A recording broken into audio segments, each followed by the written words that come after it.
Takže dejme prostor otázkám.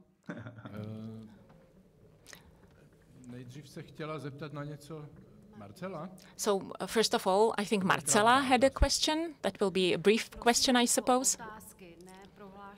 So please ask questions. Do not make too long comments because we do not have much time left.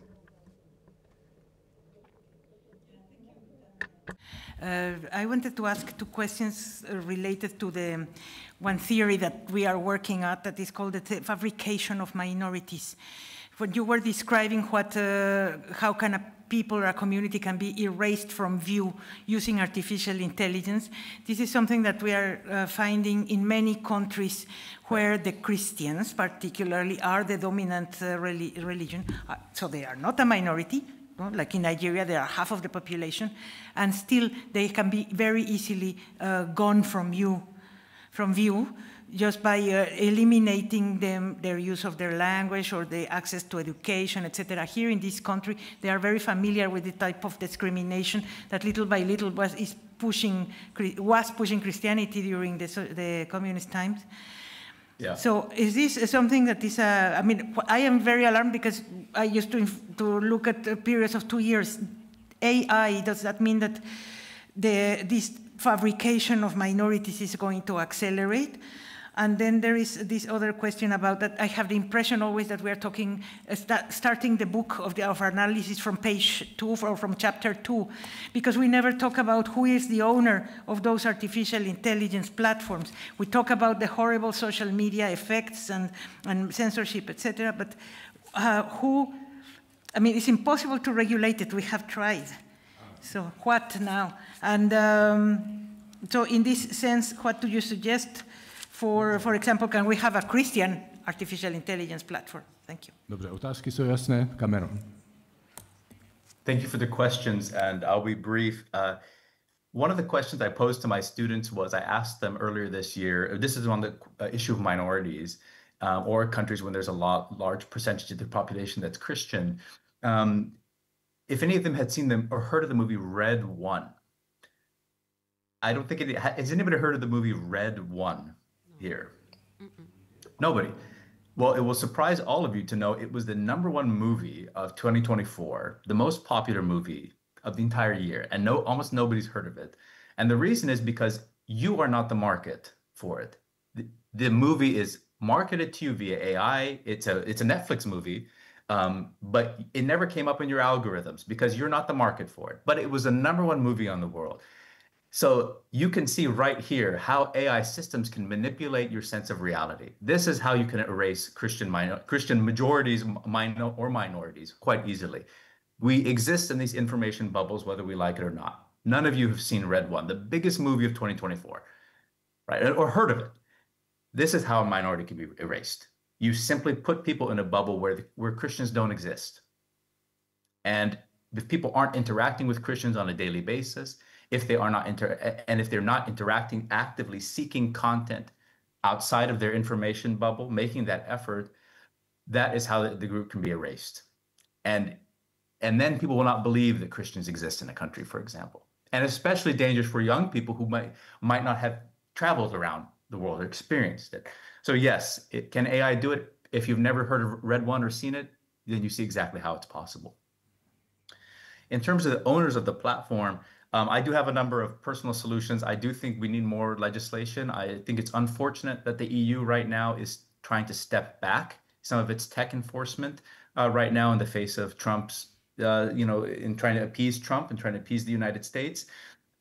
There are ways legislatively that we can be approached. We can also partner with companies. Many companies are quite hungry, and I know my peers in these companies, they are hungry to have a better understanding of some of these issues, but there are not organized groups of Christians to be able to, who understand the technology and are able to communicate at the same level as the company. And is it possible to have faith-driven AI systems? Absolutely. There's open source AI systems which are being developed by activists and that are quite robust, that are being funded by organizations like the Human Rights Foundation, for example, to get out of corporate ownership and to ensure that we have transparency of AI systems. The EU has been looking a lot into open source systems as well to ensure that there is less dependence on, for example, the United States or China or whatever country it may be.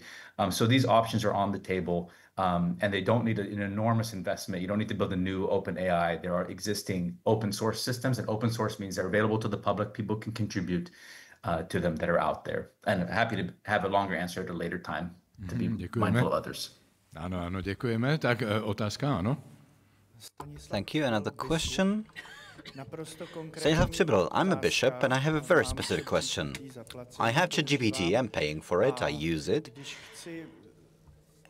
And when I want is to get information about Pope Leo XIV, I always need to argue that the Pope actually exists. Is this because I'm dumb, or is this some kind of persecution? Thank you. That's an interesting question. I can assure you, you're not dumb. That's the translation said that, so I'm sure you it's not your fault. But this is a good question, right? What does persecution look like now in AI? How will we know it when we see it? It could be, for example, and I'm just tossing out a hypothetical, there's an anti-Catholic bias in ChatGPT. Potentially, I'm not saying there is or isn't, I don't know. And that it'd rather you give up. Right. I'm not going to look at Pope Leo XIV, and it might push other things on you. It could be the way the question was phrased, right? It could be the structure of the system is not designed to, for example, to engage with Catholic history and the history of the papacy.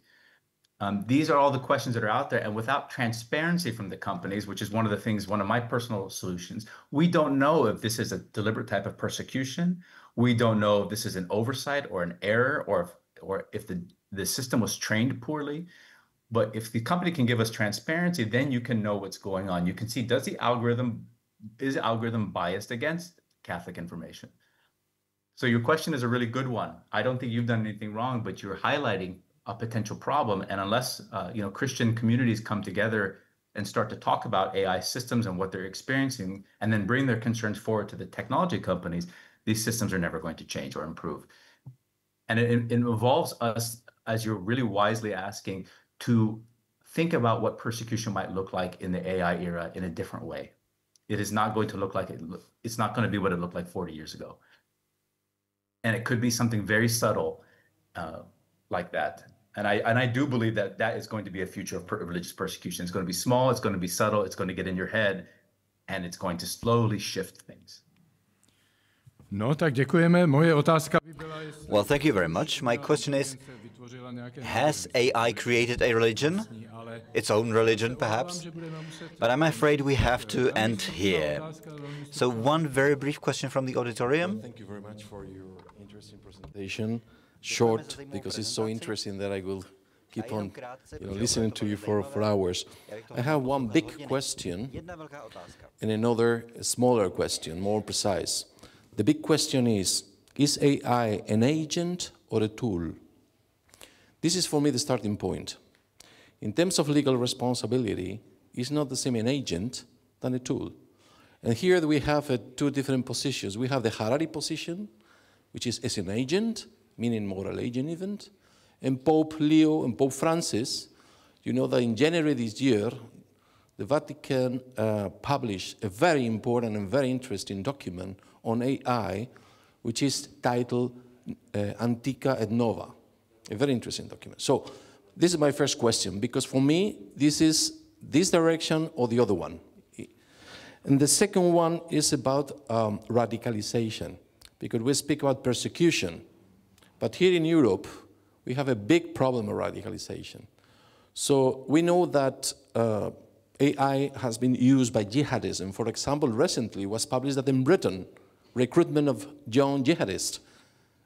AI was used for the recruitment. It was 10 days ago. It was published in the British news. So my question is, because radicalization sometimes is a self-radicalization process. So you don't need anyone. You just need a chatbot, for example.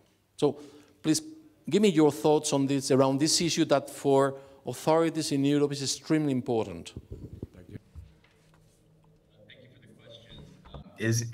AI an agent or a tool? I think that we don't know right now, but it's increasingly being treated as an agent, and we are seeing corporations start to refer to what they call agentic AI, which is AI that effectively acts as an agent within the corporation autonomously. So, for example, it might be the AI system that pays your salary for now, and AI systems are already making hiring decisions. So I think that we are moving towards AI as an agent. I do think we are moving towards that, and I do think it's being treated as an agent by a lot of young people right now. It's already being engaged in the way as if it had a moral agency and less as a type of a tool. But it's a very, very important question, a big question that we can get to, as you mentioned, a little bit later. In terms of radicalization, I think, as I mentioned earlier with Red One, the movie, I think AI will be a major driver of radicalization because young people are using artificial intelligence systems as their first point of contact with knowledge and information and sharing. At Wikipedia, for example, we have seen the amount of people who are visiting Wikipedia decline because people are going to AI systems first. We see the decline, especially amongst young people. These chat systems can be created. You could right now, anybody in here could create their own AI chatbot. They'd be not that difficult. There are systems to make it easy. You could create one on, speaking of Islamic radicalization, a Quran system, right? And then that could guide you. You could ask questions about the Quran. You can put it in the App Store on the iPhone, and it could give hostile, hateful, radicalizing answers.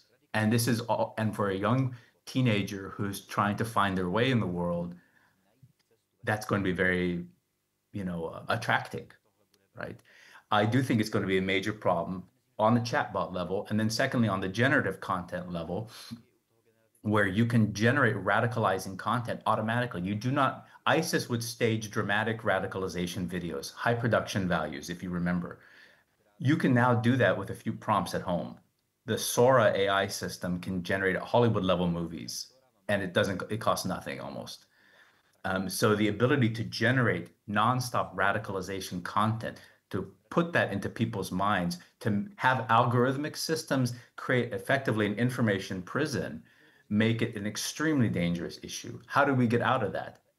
Again, the question for me, Red One is a kind of a really good test. None of you heard of it. I hadn't either until I heard the news about it. And so I'm not saying I was any sort of elite to finding this out. But it illustrates exactly how you can get into a bubble where your reality is different than the person next door, and that person may be consuming radicalization content, and there's no way to get out of it. Because even if you do a search to get out of it, the AI systems are designed to please you because you come back to what pleases you, right? If the AI system told you the truth, you might not, actually want to use it. So the AI system will give you what it thinks you want, which is generally more of what you've already been looking for. So even if you were to do a Google search to get out of the bubble of radicalization, Google will most likely point you towards more radicalization, unless there is clear policy and legal interventions, which of course then are going to be challenged from the perspective of controlling speech. So you can see the sort of problem that we get stuck in here. The laws and the systems are not designed for unlimited cheap content that can be pumped out, almost ad infinitum, right? We could generate hundreds of hours of movies just in the time I've spoken. How can law move that fast? How can we regulate that fast? How can we stand up to radicalization that is at the industrial scale?